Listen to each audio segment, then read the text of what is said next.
Welcome back to Breakfast Television. Carla joins us once more from St. Mary's Nursery.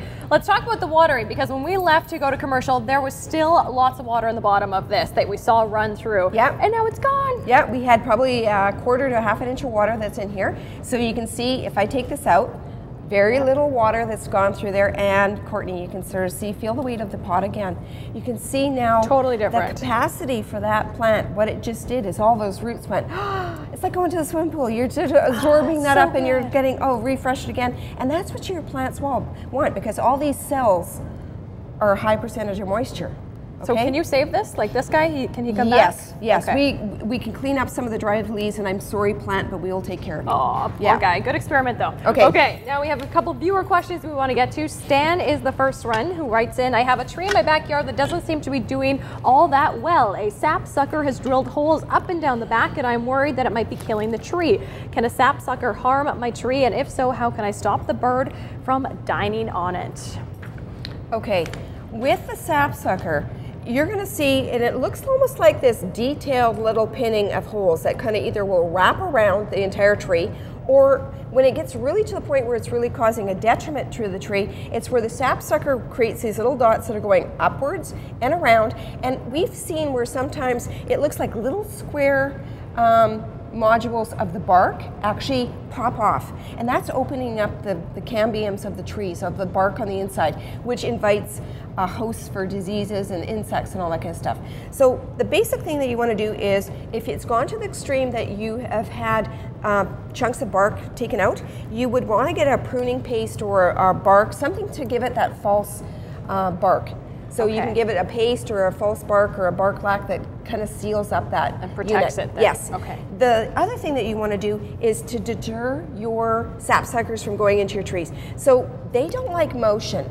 So anything that you can kind of put into your tree that gives it a little spinning, that gives it some motion and some play. So this is good. Oops, got your finger. For spinning, that's in through here. And you just hang that. You can hang it, and the wind motion will go through. And every now and then you want to move it from one location to another, because birds are smart. They will know and identify something that's been there for a while, and they'll keep going back to it. This little guy too, it's a huge balloon. And on it, it's called the bird chaser. It's huge. It's got the look of a bit of a face that's to it. And it's, again, a tactic that's going to scare the birds away. Flash tape, if you have bright, colorful ribbons that you want to hang onto it. And this gives your tree a whole different aspect of look. But it's a deterrent. And for some other birds that are pesty, too, you can actually get plastic owls that you can anchor onto things. You can get owls with the bobbing heads. So those are natural predatorial ones, but it's not the real thing, but birds will kind of stay away from those. Awesome. All right, I want to get to the second question. Kathy writes, I want my husband to start spending more time in the garden, but he says that he doesn't have the right tools. Can you please tell us some of the must-have tools a gardener needs in order to have the husband help out a little bit? Okay. All right. Gardening is fun. First, you can say it's an activity that you can enjoy together. Nice. Maybe spend time with his activity that he likes doing, and then he can come back and help you with yours.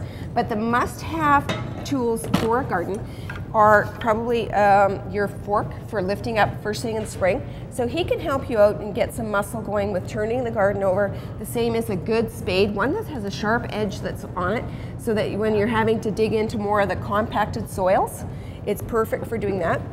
And this little system here is one that I strongly love. It's sort of based on that click system, where you can buy your one post, and everything is interchangeable that goes in, so you're able to lock it in.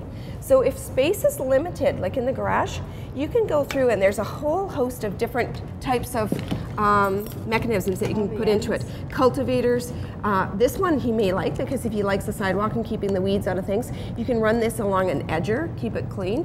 And the one thing that's mostly for it, definitely you can get one for you and one for him, is a little bit of a shovel, so that you're able to do your planting of your annuals, vegetables.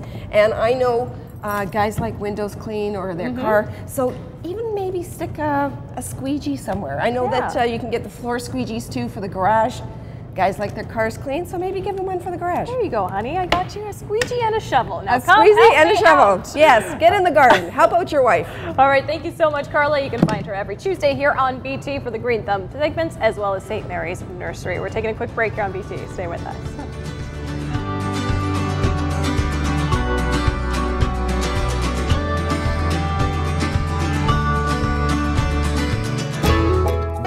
Green Thumb with Carla Horsina. Brought to you by St. Mary's Nursery every Tuesday morning on Breakfast Television.